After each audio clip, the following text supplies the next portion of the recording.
नमस्कार दोस्तों।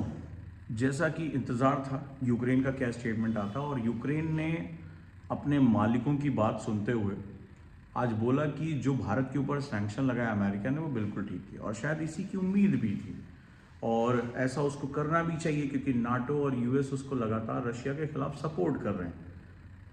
लेकिन अब वर्ल्ड पॉलिटिक्स बहुत क्लियर हो चुकी है कि जो अमेरिका है ना वो अपने सबसे गंदे गेम में उतर चुका है और इसको गेम अब नहीं कहेंगे, गेम अब बहुत छोटा वर्ड हो गया है। इट्स अ फियर्स वॉर, मतलब अब वो भारत के खिलाफ युद्ध की ही भूमिका में आ चुका है। वो बेशर्मी की इंतहा क्रॉस कर चुका है और एक तरह से वो भारत की इकोनॉमी को डिस्ट्रॉय कर रहा, तो भारत के खिलाफ एक आर्थिक युद्ध उसने छेड़ दिया है। अपनी ईगो और अपने घमंड में जियो पॉलिटिक्स को अपने फेवर में लाने में वो हमारी पूरी इकोनॉमी को डिस्ट्रॉय करने में लगा हुआ है। लेकिन उस भस्मासुर को उसकी कहानी उसको समझ में नहीं आ रही कि एक दिन वो खुद बर्बाद होगा। खैर, इस चीज़ ने ये बात तो बहुत तय कर दी है कि जो हमारे देश में बैठे हुए लोग थे कि नहीं भाई रशिया यूक्रेन में यूक्रेन का साथ देना चाहिए, आज उनको शायद मुंह पे तमाचा लगा होगा या शायद वो इस हद तक बेशरम है, इस हद तक अपना ज़मीर बेच चुके हैं, उन्हें ये जियो पॉलिटिक्स समझ में नहीं आती। और आपको ये समझ में आना चाहिए किसी भी राष्ट्र को अपनी संप्रभुता का उसकी रक्षा करना, सॉवरेनिटी की रक्षा करना उसका हक है। तो अगर रशिया जो है जब उसको जो ब्लैक सी पर अपना जो रूट मेंटेन करना है, रशिया लैंडलॉक्ड है, उसको भूमध्य सागर यानी मेडिटेरेनियन में पहुंचने के लिए उसको ब्लैक सी पर उसका कब्जा करना जरूरी है। उसको चाहिए वो रूट ताकि वो दुनिया को ऑयल सप्लाई कर सके, चीज़ों के साथ जा सके। तो अगर वो अपनी बाउंड्रीज को, अपने सी को ओपन रखने के लिए वो अगर कर रहा है तो उसको कोई गलत नहीं है। ये बहुत हमारा एक बहुत इंपॉर्टेंट जो है वो फंडामेंटल है, बहुत इंपॉर्टेंट हमारी जो एथिकल चीज़ होती है। किसी भी राष्ट्र को अपनी सोवरेनिटी की रक्षा करने का पूरा अधिकार है।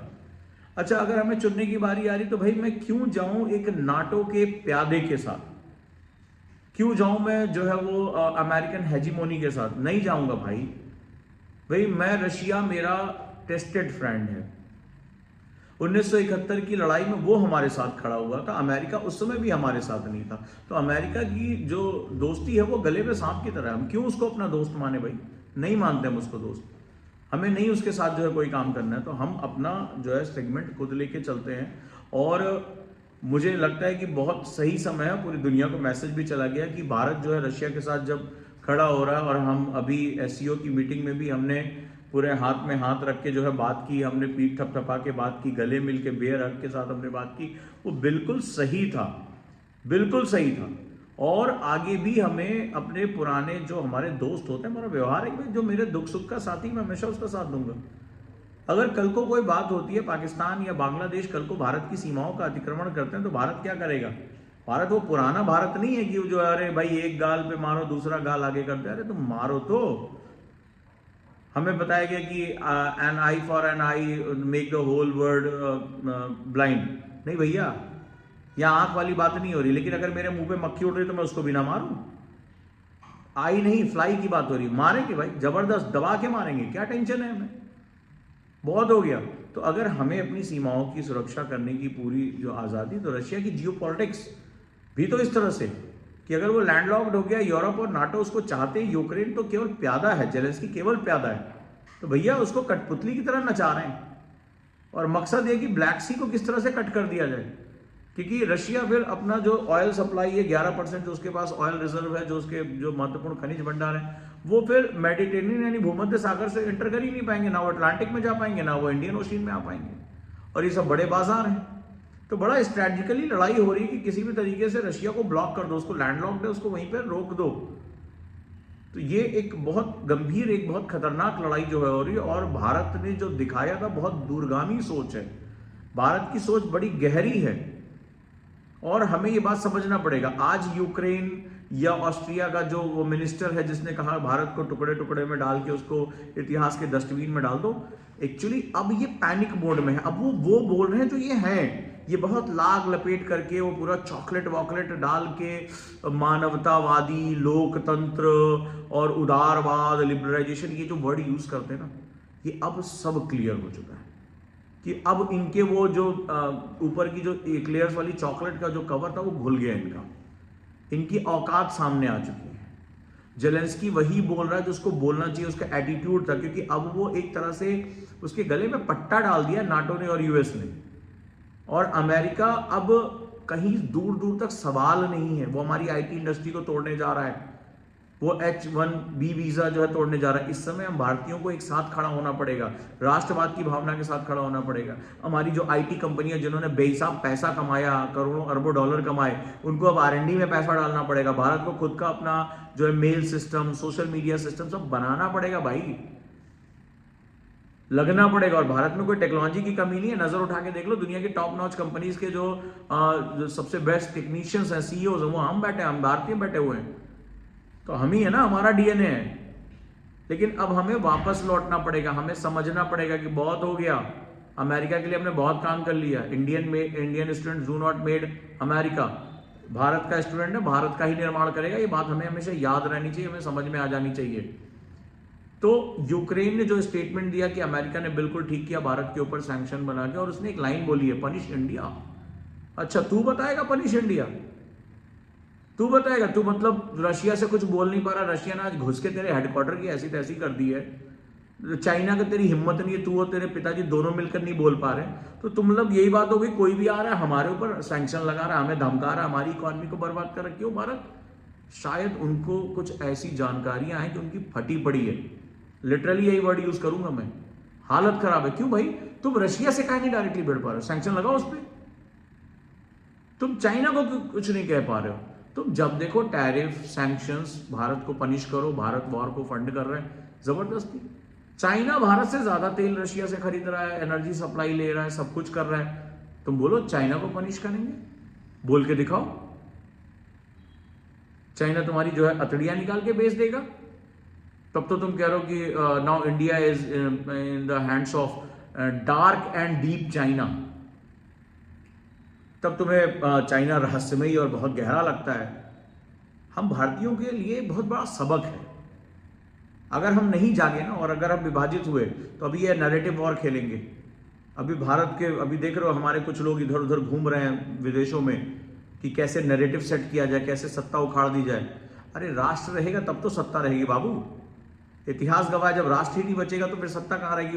वो दुश्मन गिद्ध जो है वो नजर डाल के बैठा है हमारे ऊपर। तो इस समय तो राष्ट्रवाद की भावना हमारी महत्वपूर्ण प्रबल होनी चाहिए, और थैंक्स टू डोनाल्ड ट्रंप कि हम ये कर ले जाएंगे। हमारे सामने संकट आएगा, थोड़े समय के लिए हमें दिक्कत आएगी, लेकिन हम भारतीयों ने इससे बड़े बड़े संकटों से पार पाया है, हम पार पा लेंगे।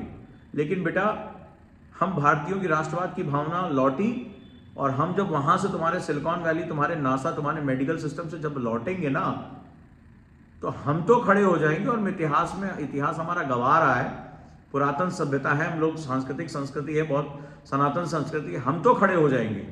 लेकिन जब हमने अपना बंबू हटा दिया ना तुम्हारे तंबू के नीचे से, तो तुम कहां जाके टिकोगे? हम भारतीय अंगड़ाई लेना शुरू कर देंगे, हम सिलिकॉन वैली से निकल पड़ेंगे। सिलिकॉन वैली तुमने नहीं बनाई, सिलिकॉन वैली हमने बनाई है।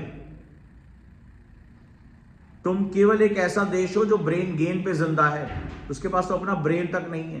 तो वक्त आ गया है कि हम लौटेंगे, और हम इसको ऐसी मार मारेंगे 10 साल के अंदर। चाहे इसका पेट्रो डॉलर की जो सुपीरियरिटी है, जो नाटो के साथ इसका घमंड है, जो दुनिया भर के ऑर्गेनाइजेशन के साथ ये जुड़ा हुआ है, ये 10 साल के अंदर हमें नेस्तनाबूद करना है।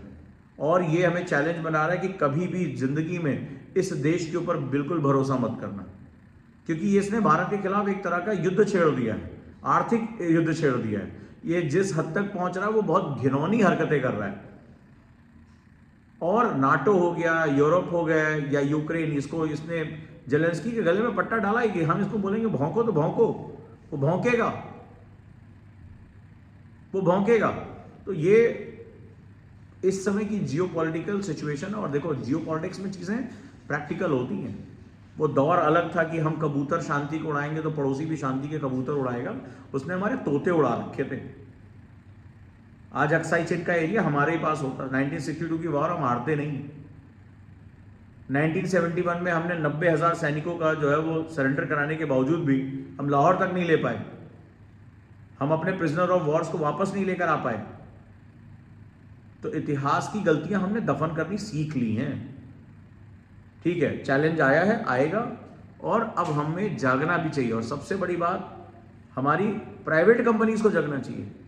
धंधा करना बंद करिए सर, बहुत धंधा कर लिया आपने।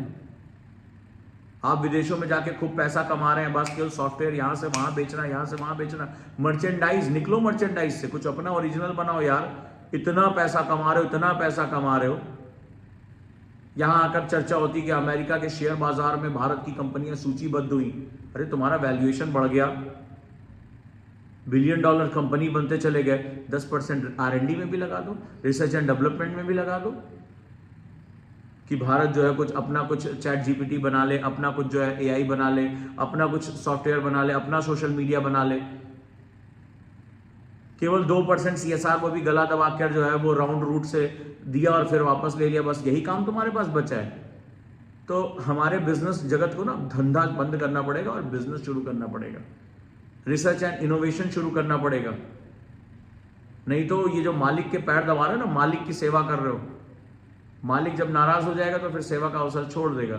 हमें मैन्युफैक्चरिंग में जाना ही पड़ेगा, और जितनी हम सरकार की जिम्मेदारी दे रहे हैं, सबकी जिम्मेदारी दे रहे हैं। ये जो भारत से 50,000 करोड़ 60,000 करोड़ रुपए का मुनाफा कमाने वाली जो बड़ी बड़ी कंपनियां हैं, जो एशिया की अमीरों की सूची में आ जाती हैं, इन्हें भी अपनी आंखें खोलने का वक्त आ गया कि भारत के संसाधनों का उपयोग करके, भारत के सस्ते श्रम का उपयोग करके, भारत के जो है टैलेंट का उपयोग करके खूब धंधा किया, खूब बेहिसाब पैसा कमाया। भारतीयों से 12-14 घंटे डिबेट चल रही है कि भारतीयों को 78 घंटे काम करना चाहिए, 84 घंटे काम करना चाहिए।